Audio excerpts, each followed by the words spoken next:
Coucou tout le monde, j'espère que vous allez bien. Je suis ravie de vous retrouver aujourd'hui pour une nouvelle vidéo dans laquelle je vais vous parler de trucs et astuces bougies, de mes trucs et astuces bougies qui sont peut-être pas les vôtres. C'est mon expérience par rapport aux bougies et comment je fais pour profiter au mieux de mes bougies.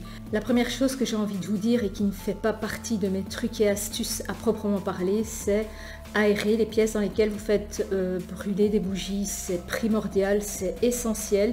Je ne le répéterai jamais assez. Une bougie, c'est une combustion, donc il y a une flamme, donc on consomme de l'oxygène, donc il faut aérer les pièces. En plus, l'oxygène qu'il y a dans une pièce se charge de fragrances volatiles de parfum, donc une molécule d'air à laquelle vient se coller une molécule de parfum.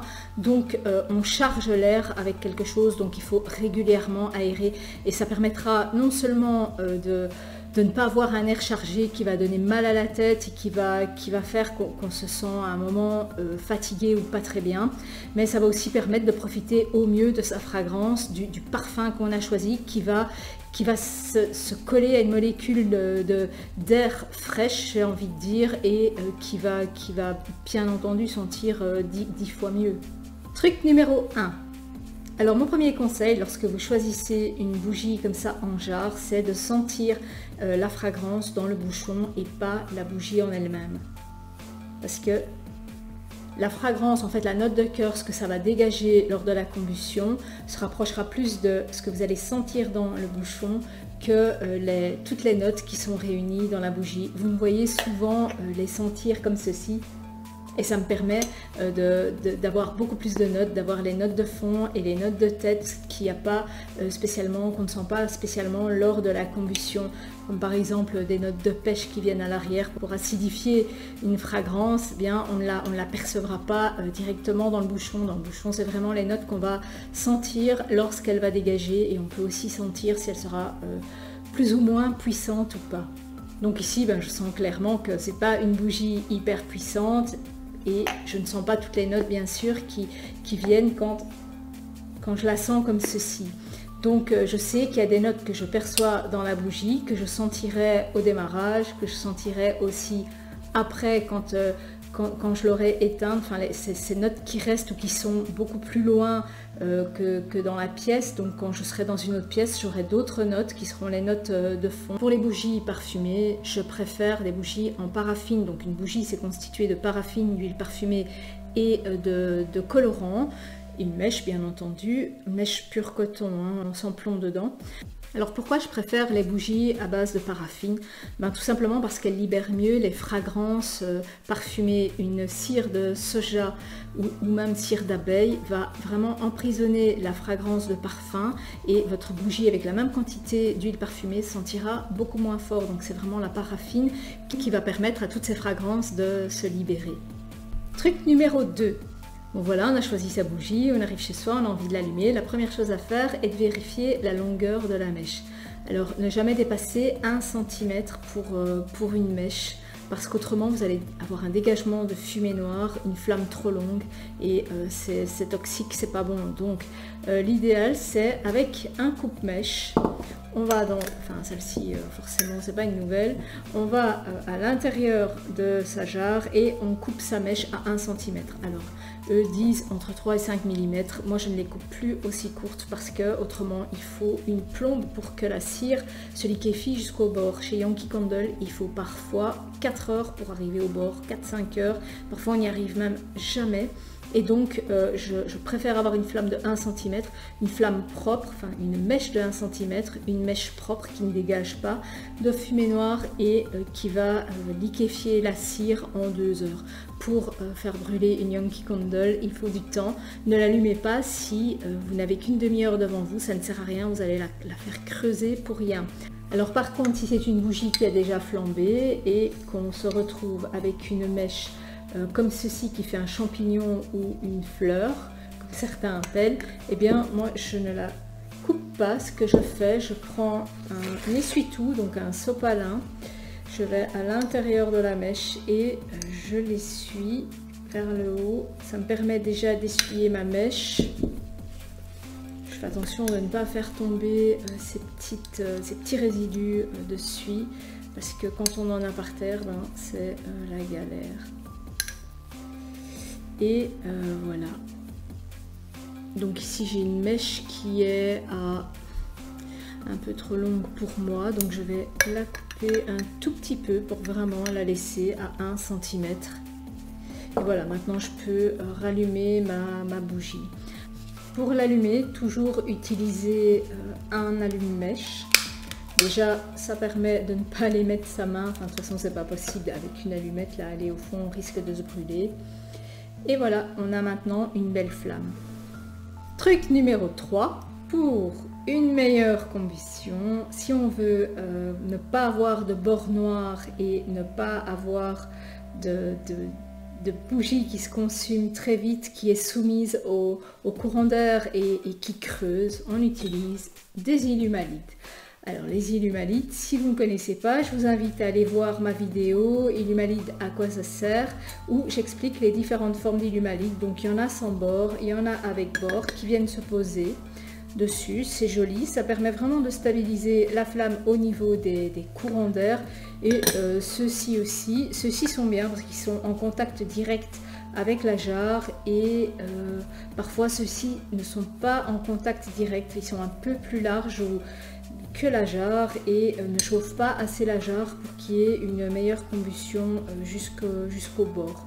Alors vous voyez ici que grâce à l'illumalite, j'ai une superbe flamme, je peux faire du vent, je peux parler, il n'y aura jamais de... Enfin la flamme est stable, quoi, elle ne va pas bouger, donc j'aurai pas d'oscillation qui va venir faire noircir la jarre et qui va permettre une mauvaise combustion.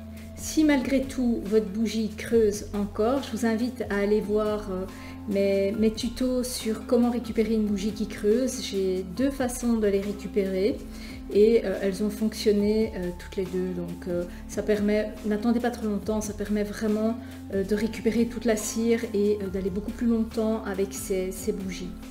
Et s'il vous arrive par contre d'avoir une mèche trop courte avec une cire qui est prête à étouffer la mèche, donc des toutes petites flammes, des toutes petites mèches, ben là, une fois que la cire fond, vous allez avec une seringue aspirer la cire. J'ai fait aussi un tuto là-dessus, je mettrai tous les liens de ces vidéos dans la description de la vidéo, ce sera peut-être plus facile pour vous les retrouver.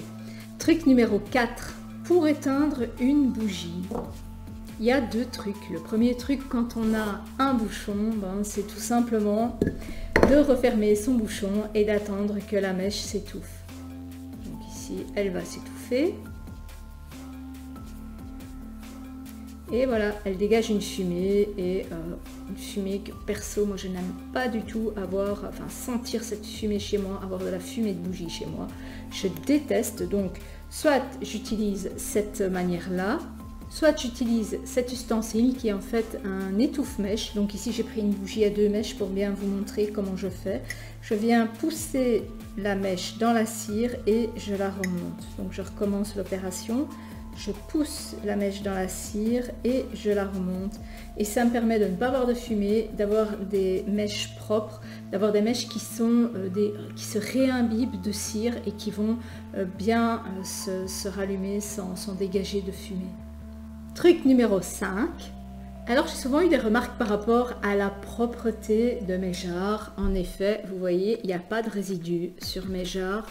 Ben, c'est pas pour rien en fait, c'est tout simplement parce que je les nettoie. Donc chez Yankee Candle, il y a toujours un petit résidu de cire qu'il n'y a pas spécialement chez Ghost Creek ou chez Village Candle. Et de temps en temps, elles noircissent quand même ici à l'intérieur du bord, malgré le fait que je leur mette un illumalite. Donc j'utilise des éponges de salle de bain. Ça c'est la toute vieille éponge dont je vous avais parlé, qui a un côté qui est assez doux pour ne pas griffer l'émail des lavabos, donc, et qui a un côté, mais bon, cette éponge elle a quand même pas mal d'années, qui a un côté qui est en fait en peau pour vraiment venir racler. Et à l'intérieur de mes jarres, ben, je viens avec un peu de liquide vaisselle que je pose vraiment très légèrement avec une éponge bien essorée, et je viens à l'intérieur de ma jarre frotter sans toucher le bord de la cire ici, dans la mesure du possible, et ensuite je les essuie. Alors ces éponges-ci, je n'en ai plus retrouvé de nouvelles, donc j'ai racheté des éponges de salle de bain de la marque Carrefour ici, qui vont très bien aussi et qui coûtent pas cher, qui ont une surface qui ne griffe pas les verres, donc pour moi c'est l'idéal. Mais je vous dis, moi les jarres dégueulasses, les jarres toutes noires ou les jarres pleines de cire collée, franchement pas pour moi, quoi. Je déteste ça. Truc numéro 6, j'avais remarqué que certaines de mes jarres sentaient beaucoup plus fort arrivées à la moitié ou à la fin qu'au début, et j'en avais parlé dans une vidéo et Lixa, une de mes abonnées, m'avait conseillé de les retourner, donc de les retourner comme ceci pendant 24 heures.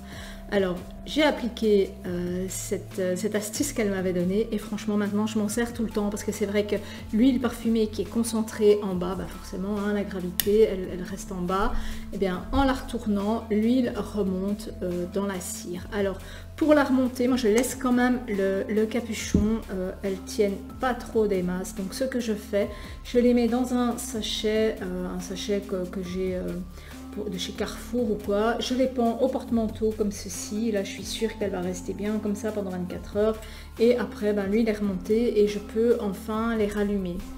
Truc numéro 7, voici un petit ustensile dont je me sers assez régulièrement. Ça me sert à aller dans ma jarre retirer ces petits cacas là qu'on a dans la cire, ces petits morceaux de mèche qui tombent dans la cire et qui viennent noircir la cire, et qui me dérange aussi, hein, vous imaginez, si je n'aime pas une jarre sale, une jarre pleine de mèches, de résidus de mèches dans la cire, ça me dérange vraiment.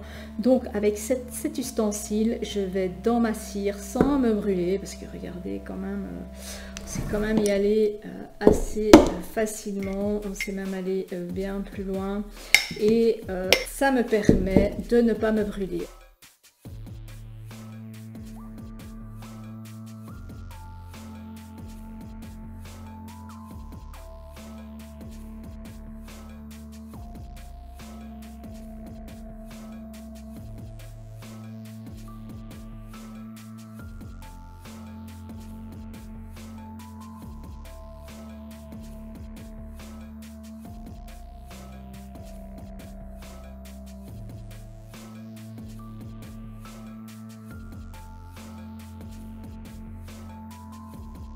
Truc numéro 8, le 8e truc que j'ai à vous donner, c'est n'allez jamais au fond de vos jarres. Ici c'est déjà exceptionnel que je sois allée jusque là.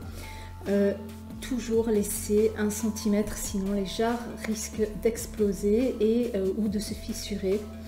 Donc celle-ci, ben, elle ne s'est pas éteinte naturellement, il y en a d'autres qui s'éteignent, comme celle-ci par exemple de chez Yankee, ben, elle s'est éteinte naturellement, donc elle n'a pas été, vous voyez, il reste quand même encore un bon centimètre, alors que celle-ci ne s'est pas éteinte, donc là j'ai risqué quand même de faire éclater ma jarre. Donc soyez très vigilants, on ne va jamais jusqu'au bout d'une jarre, on laisse toujours un bon centimètre qu'on récupère après. Ça, je vous ai fait aussi une vidéo sur comment je récupère mes jarres, comment je récupère les cires qui restent, que j'utilise après dans des brûle-parfums, parce que moi j'ai pas envie de commencer à faire brûler des cires dans des casseroles, j'ai horreur de ça, donc j'ai un truc tout simple. Donc ça c'est comment je récupère mes jarres, je vous mettrai aussi la vidéo en barre d'infos. Truc numéro 9, quand une jarre arrive en fin de vie, j'utilise une assiette. Ce sont des assiettes qu'on achète chez Yankee Candle, c'est la marque Yankee Candle, celle-ci, il y en a d'autres. Utilisez aussi des plateaux à bougies, il y a plein de variantes possibles, mais ne la laissez pas sur un meuble parce que ça peut abîmer le laqué de vos meubles, la patine de vos meubles, parce que ça chauffe. Et ce que j'ai eu sur mes meubles en tech qui sont huilés, c'est toute cette partie à sécher beaucoup plus vite. Donc si vous tenez à vos meubles, c'est pas juste un objet décoratif, c'est un objet qui a quand même une certaine utilité. Donc moi maintenant cette bougie elle arrive en fin de vie, ben, elle va directement brûler sur cet accessoire. Conseil numéro 10, pour terminer, c'est plus un conseil qu'un truc. Faites attention aux surfaces sur lesquelles vous déposez vos bougies, que ce soit des surfaces bien stables. Faites attention au courant d'air si vous les mettez près d'une fenêtre. Faites aussi attention aux rideaux qui volent quand on laisse une fenêtre ouverte. Un incendie est très vite arrivé et ça démarre souvent d'un manque de vigilance. Faites aussi attention aux enfants, aux chiens. Respectez bien une bonne distance de 10 cm entre deux bougies, entre deux flammes. Ne déplacez jamais vos bougies quand elles sont allumées, quand elles sont chaudes. C'est hyper dangereux. La cire est à 65-70 degrés, donc 65-70 degrés, et c'est hyper dangereux. On se brûle facilement. C'est une bougie, c'est quand même un risque d'incendie, c'est quand même hyper dangereux, et je vous rappelle juste de rester très vigilant. Bien voilà, c'était mes trucs et astuces pour bougies. Pour la semaine prochaine, je vous ai préparé une vidéo sur le thé, une présentation encore de bougies pour samedi, et pour dimanche, une vidéo que certaines d'entre vous avaient préconisé, donc sur qui je suis, pour celles qui avaient envie de me connaître un peu mieux. Ça n'a pas été un exercice hyper facile de parler de moi parce que j'ai pas l'habitude de parler de qui je suis réellement. Maintenant, on pourrait aussi dans ces vidéos traiter d'autres sujets. À voir si je continue de vous parler exclusivement de bougies ou de thé, ou est-ce que j'étends un peu. J'ai plein d'autres idées bien entendu, mais est-ce que ça vous intéresse ou pas? Ça je n'en sais rien. Bien voilà, c'est comme ça que se termine ma vidéo. Je vais réfléchir un peu à ce que je pourrais encore partager d'autre avec vous. Et vous de votre côté, dites-moi ce que vous aimez aussi. Voilà, je vous dis à très bientôt pour de prochaines vidéos. Ciao!